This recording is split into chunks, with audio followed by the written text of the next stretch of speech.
Hai, apa kabar semuanya? Semoga kabar Anda baik-baik saja. Terima kasih karena sudah memberikan support dan juga kesetiaan Anda untuk membangun channel Codot Film. Yuk kita lanjutkan alur ceritanya, sambil siapin kopi dan cemilan, setting suara volume full. Gasken. Oke, jika itu masalahnya, maka kembalilah. 3 hari kemudian, kita akan berkumpul di alun-alun. Percobaan poin juga akan secara resmi dimulai. Pria tua itu menghilang setelah dia selesai berbicara. Semua orang di alun-alun juga mendengarkan kata-kata lelaki tua yang tersisa dengan antusias, dan kemudian masing-masing pergi ke kediaman mereka sendiri. 3 hari, setelah 3 hari adalah waktu untuk memulai kompetisi kualifikasi. Ayo pergi, tidak ada yang tersisa untuk diingat di sini. Hyuan-Xia juga mengatakan sesuatu, dan kemudian terlepas dari yang lain, dia bangkit dan menghilang dari alun-alun. Kalau begitu, ayo pergi juga. Song Cheng juga berkata, dan beberapa orang di sebelahnya mengangguk satu demi satu.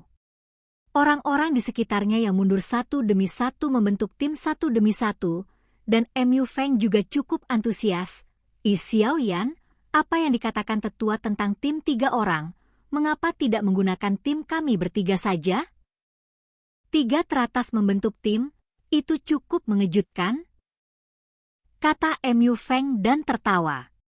Yueru mendengar bahwa dia baru saja akan mengatakan sesuatu, dan kemudian dia merasa lega saat melihat penampilan Xiaoyan. Oke. Xiaoyan juga berkata sambil tersenyum, Mu Feng ini dapat berada di peringkat 3 besar. Tentu saja dia memiliki poin yang luar biasa, dan hutan mayat neraka yang mereka kunjungi kali ini, pasti tidak akan ada kekurangan monster. Ini Mu Feng teknik gosipin dan yang dikuasai sangat kuat. Oke, kalau begitu sudah diselesaikan. Tapi izinkan saya memberitahu Anda, dalam hal kekuatan, saya hanya berada di tahap awal Do di bintang 4. Tetapi ketika berurusan dengan hantu, tidak ada yang berani menempati peringkat kedua jika saya peringkat pertama. Mu Feng juga tertawa terbahak-bahak, memiliki banyak kepercayaan di sana. Benua Dou di sangat besar, dan benua Dou dibagi menjadi 4 benua, jadi ada banyak metode budidaya yang aneh di benua itu. Tetapi tanpa kecuali, Dou Qi adalah satu-satunya tema utama benua Dou Di. Adapun saya hal-hal kultivasi juga dibiarkan di samping, tetapi tidak dapat dikatakan bahwa ada beberapa hal yang memiliki efek ajaib. Tampaknya alis Xiaoyan berkerut, seolah-olah dia sedang berpikir, jadi dia buru-buru berkata, "Hahaha." Xiaoyan juga menertawakan ini. Dia hanya memikirkan hutan mayat neraka, dan dia tidak bermaksud menargetkan Mu Feng. Jelas, Mu Feng salah paham. Ayo pergi, kembali dulu, 3 hari akan segera berlalu. Xiaoyan juga berkata. Mendengar ini, mereka bertiga berjalan menuju kediaman mereka sambil berbicara dan tertawa. Di Gunung Merah, konspirasi perlahan berkembang. Di ruangan yang tenang, Hongye duduk di sana, minum teh. Laporkan, Sekte Master. Sebuah suara datang dari luar ruangan. Masuk. Hongye juga berkata dengan ringan. Pintu kayu rumah itu dengan lembut didorong terbuka, dan sosok yang ditutupi jubah hitam juga muncul. Laporkan kepada Master Sekte, mereka mengadakan pengumuman uji coba sesuai jadwal, dan itu akan dimulai dalam 3 hari. Sosok berjubah hitam membungkuk dengan hormat. Oh, mereka tidak membatalkan persidangan ini, apa yang dipikirkan orang-orang ini? Begitu, mari kita mundur. Hongye juga berkata, ratusan orang hilang dalam persidangan ini, yang cukup untuk menimbulkan sensasi. Masuk akal bahwa persidangan ini harus dibatalkan dan tidak dapat dilanjutkan. Bagaimana bisa Wu Jiang keluar seperti ini? Mungkinkah? Setelah mengatakan itu, mata malas Hongye juga menjadi jelas, dan kemudian dia meninggalkan rumah kayu itu, tidak tahu harus pergi kemana. Di lorong gelap, dua sosok bergerak perlahan. Di mana ini? Hudu juga berkata dengan lembut. Hahaha. Ini seharusnya menjadi tempat di mana pendatang baru menghilang, tapi kenapa aku merasa sedikit aneh? Wu Jiang juga berkata perlahan. Hati-hati. Hudu King minum, lalu meraih telapak tangannya dengan kejam ke arah punggung Wu Jiang. Sosok hitam berubah menjadi gas di bawah cakar Hudu dan langsung menguap. Hah? Wu Jiang juga merasa ada yang salah ketika Hudu minum dengan keras, dan karena kepercayaannya pada Hudu, dia tidak melakukan apa-apa. Mengapa hantu di sini berbeda dari yang sebelumnya? Keduanya memberikan alarm palsu, dan kemudian Wu Jiang juga berkata. Sejak Wu Jiang menemukan lorong ini melalui teknik rahasia, ketika mereka berdua datang ke lorong ini, mereka merasakan aura hantu di mana-mana. Dengan pengalaman Wu Jiang dan Hudu, mereka secara alami berurusan dengan hantu, jadi mereka akrab dengan hantu. Beberapa fitur. Napasnya suram dan aneh, dan itu memancarkan hantu. Namun, meskipun sebagian besar hantu di lorong ini memiliki kekuatan biasa-biasa saja, karena kekuatan mereka berdua, jika Anda tidak memperhatikannya dengan cermat, Anda tidak akan dapat menemukannya. Apa yang dilakukan hantu-hantu ini? Wu Jiang juga bergumam pada dirinya sendiri. Pergi.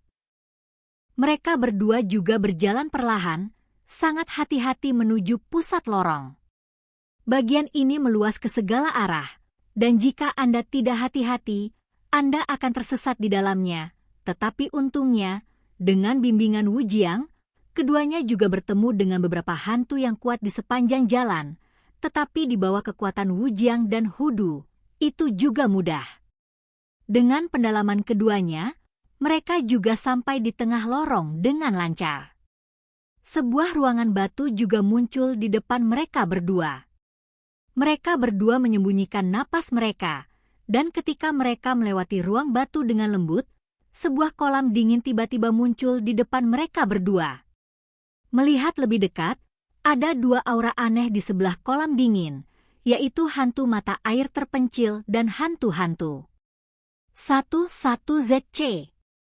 Salah satu roh hantu terus-menerus menyerap energi hitam di kolam yang dingin, dan kekuatan mereka juga jauh lebih kuat daripada yang dihadapi Xiao Yan dan yang lainnya. Sial, itu sebenarnya hantu. Hudu juga memarahi dengan lembut, dia tahu betul bahwa hantu cukup sulit untuk dihadapi. Hush hush hush. Wu Jiang juga membandingkan jari-jarinya.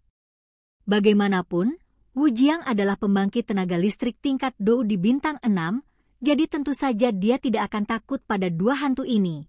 Tetapi Wu Jiang merasakan napas yang kuat dari kolam dingin Wewent Lovel Kom Hei. Yu Ukuan, saya katakan sebelumnya bahwa orang dewasa tidak akan memperlakukan Anda dengan buruk. Peningkatan kekuatan ini adalah hadiah kecil dari tuanmu karena telah mengorbankan 96 manusia. Kim Mei juga tersenyum. Yu Kuan juga mendengus dingin. Tidak peduli apa yang dikatakan roh hantu itu, apa yang dia pikirkan sekarang adalah apakah keempat orang yang melarikan diri itu akan menjadi hal yang buruk. Selain itu, dibutuhkan 100 manusia untuk membuka segel. Dengan pengorbanan 96 manusia, seharusnya masih sulit bagi tuan di kolam untuk membuka segel. Binatang sialan. Wu Jiang dan Hudu saling memandang. Dari saat mereka memasuki ruang batu, mereka menyadari ada sesuatu yang salah. Ada aura manusia yang samar di ruang batu, tetapi aura yang lebih kuat ada di kolam yang dingin. Di kolam yang dingin, darah merah semerah darah manusia, dan jejak gas hitam terus mengalir keluar dari kolam yang dingin, dan kemudian semua memasuki perut hantu di mata air terpencil. Mereka berdua bisa merasakan nafas. Hantu di musim semi terpencil perlahan-lahan melonjak. Sialan binatang buas ini, begitu banyak nyawa. Hudu juga berkata kesakitan. Saya tidak berharap hal-hal berkembang ke tingkat yang serius.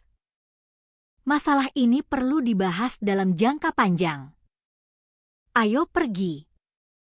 Wu Jiang juga menarik Hudu dan berlari. Karena kamu di sini, mari kita tinggal. Kaisar Petarung Bintang 6 dan Kaisar Petarung Bintang 5.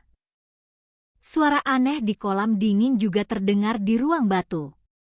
Oke guys, jangan lupa like, comment, share, and subscribe di channel Codot Film. See you next video, peace out and bye-bye.